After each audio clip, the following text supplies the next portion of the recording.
todos bem-vindos ao canal TV CE Arra.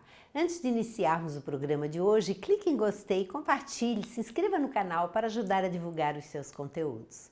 Hoje nós vamos estudar vida de insulamento, voto de silêncio, das perguntas 769 a 772. Na pergunta 769, concebe-se que como princípio geral a vida social esteja na natureza. Mas, uma vez que também todos os gostos estão na natureza, por que será condenável o do insulamento absoluto desde que cause satisfação do homem? Então, se o homem gostar, por que é errado ele viver isolado da sociedade? E eles respondem que é uma satisfação egoísta. Também há homens que experimentam satisfação na embriaguez.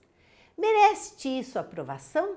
Eles perguntando, comparando e perguntando. Não pode agradar a Deus uma vida pela qual o homem se condena a não ser útil a ninguém. Então não agrada, os Espíritos dizendo que não agrada a Deus o homem não se tornar útil à sociedade, viver egoisticamente, só para ele. Na pergunta 770. Que se deve pensar dos que vivem em absoluta reclusão para fugir do pernicioso contato do mundo, aqueles que se isolam para não se sujarem no contato com o mundo? E eles respondem que há aí um duplo egoísmo, porque se nós estamos na Terra, estamos encarnados, tem algum objetivo. Nós precisamos de alguma forma tanto ajudar quanto sermos ajudados, tanto ensinar quanto aprendermos, estar em convívio uns com os outros para o aprendizado.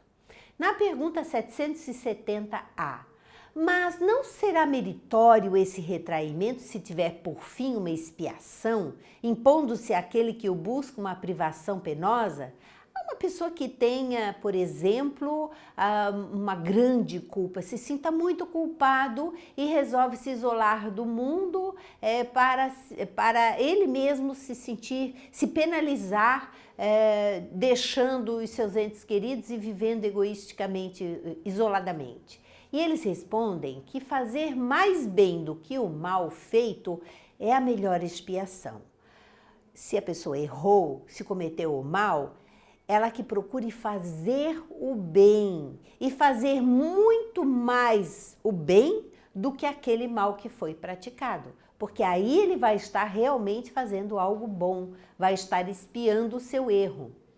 Evitando um mal, aquele que por tal motivo se isola cai em outro, pois esquece a lei de amor e de caridade, que é a lei maior, a lei de amor e de caridade.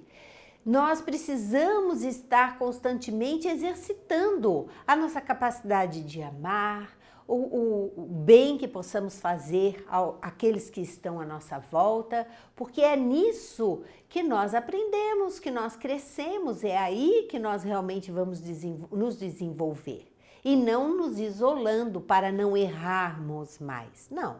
Aquele que errou, e é uma grande dificuldade do ser humano se perdoar, mas precisa, nem que precise buscar uma ajuda terapêutica, mas ele precisa se perdoar, precisa se trabalhar, porque todo mundo na Terra erra. A partir do momento que nós nos consideramos como simples aprendizes, nós vamos perceber que o aprendiz erra. É assim que ele aprende, é errando e aprendendo com os seus erros. E essa é a verdadeira lição, é isso que nos impulsiona para frente. Senão nós ficamos parados, estagnados, com medo daquilo que cometemos de errado e não caminhamos mais, não nos desenvolvemos mais. Na pergunta 771, que pensar dos que fogem do mundo para se dedicarem a socorrer os desgraçados? Aqui já é uma condição diferente. Aqueles que se isolam, aqueles que saem do convívio do mundo em geral, mas para socorrer aqueles que precisam. E eles respondem que esses se elevam rebaixando-se. Na humildade, eles se elevam. Tem o duplo mérito de se colocarem acima dos gozos materiais e de fazerem o bem pelo cumprimento da lei do trabalho.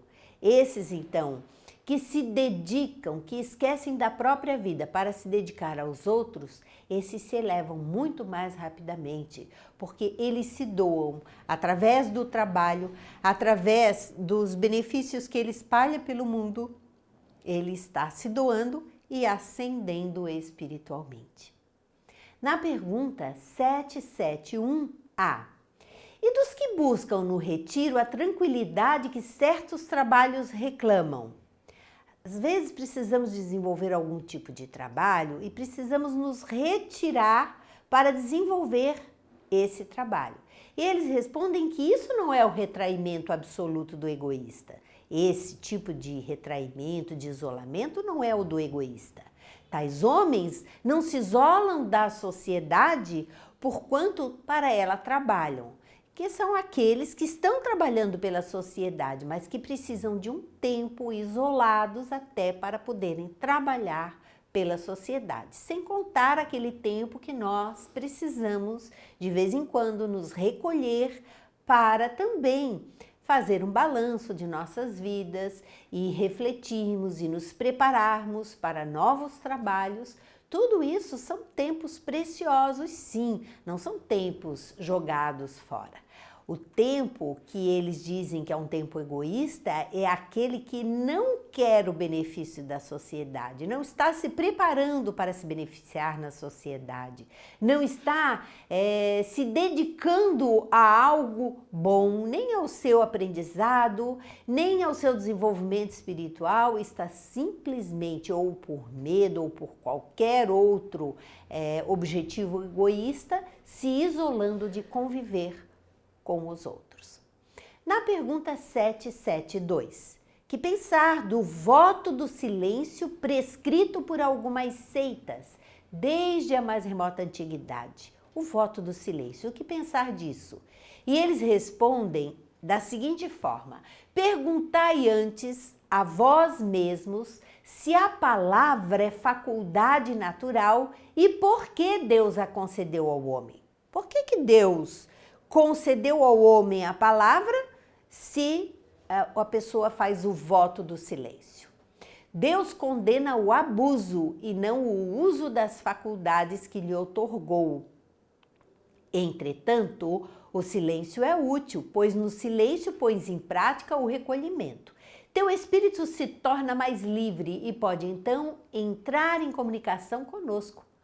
Mas o voto do silêncio é uma tolice.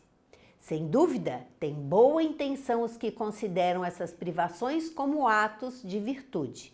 Então ele está dizendo essencialmente que nos momentos em que nós precisamos, por exemplo, meditar, orar, nos prepararmos de alguma forma, trabalharmos, fazermos um balanço da nossa vida, tudo isso precisa do silêncio.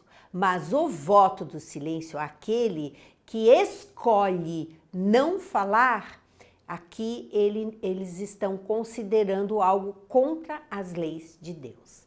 Enganam-se, no entanto, porque não compreendem suficientemente as verdadeiras leis de Deus.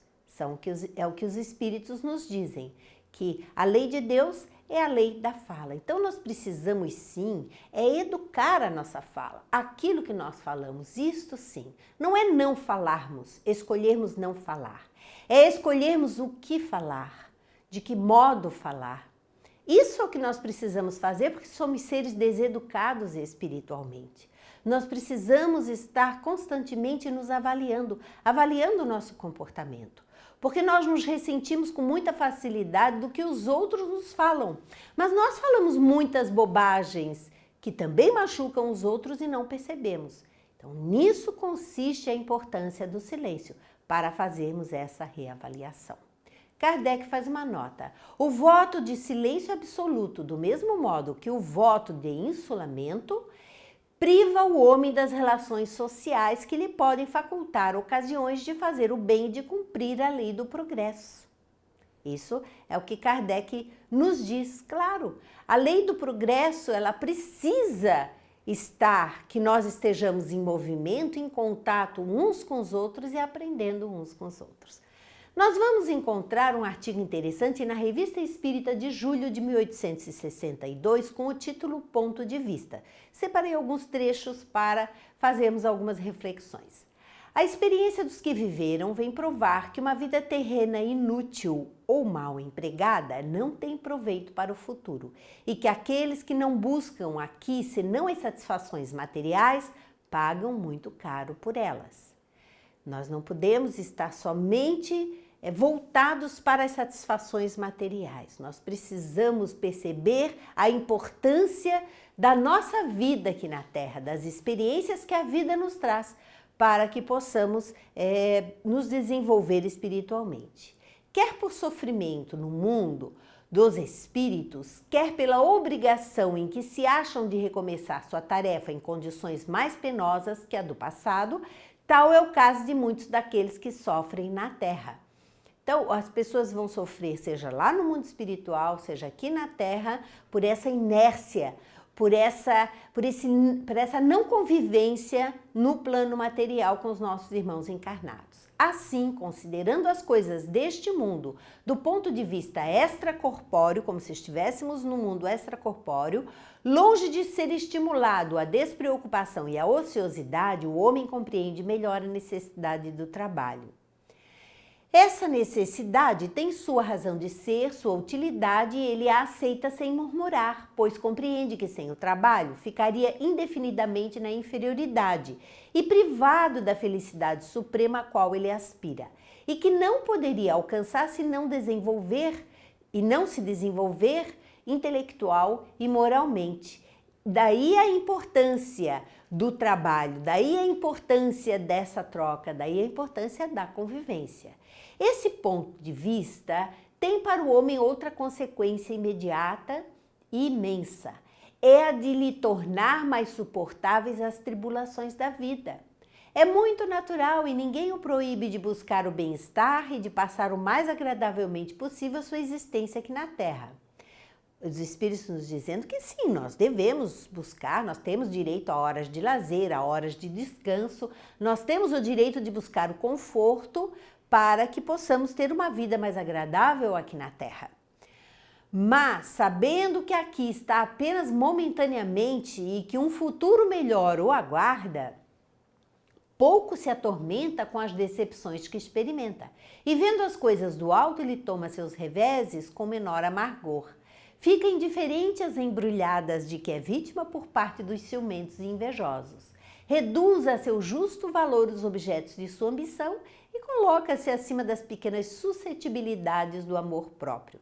Quando nós temos então essa visão do plano espiritual, como se nós estivéssemos olhando para essa nossa vida presente como uma vida passageira, como uma vida transitória, como um momento apenas diante da eternidade, esse ponto de vista visto do plano espiritual para o plano material, ou como se nós estivéssemos olhando a nossa vida como se fosse de outra pessoa, nós veríamos que muitas daquelas coisas que nós damos importância não tem tanta importância assim. E nós daríamos mais valor àquilo que realmente tem importância, como são os trabalhos espirituais, os nossos trabalhos voluntários, toda a ação no bem, toda a prática da caridade, todo o ato de paciência e compaixão, tudo aquilo que nos ajuda a nos desenvolvermos espiritualmente, todos os momentos de reflexão, de autoconhecimento, de autotransformação, todos os estudos feitos neste sentido, porque o estudo é muito importante, ele vem antes para nos dar a teoria, a base do conhecimento, para que nós possamos daí então começarmos a desenvolver toda essa teoria na nossa vida. Tudo isso é importante para nós. Se olharmos, se observarmos isso de um outro ponto de vista que não só o da vida material, nós vamos com certeza viver muito melhor e nos desenvolver de uma forma muito mais tranquila, dando valor àquilo que realmente tem valor. Assim nós encerramos mais um módulo do Livro dos Espíritos. Muito obrigada e até o próximo encontro.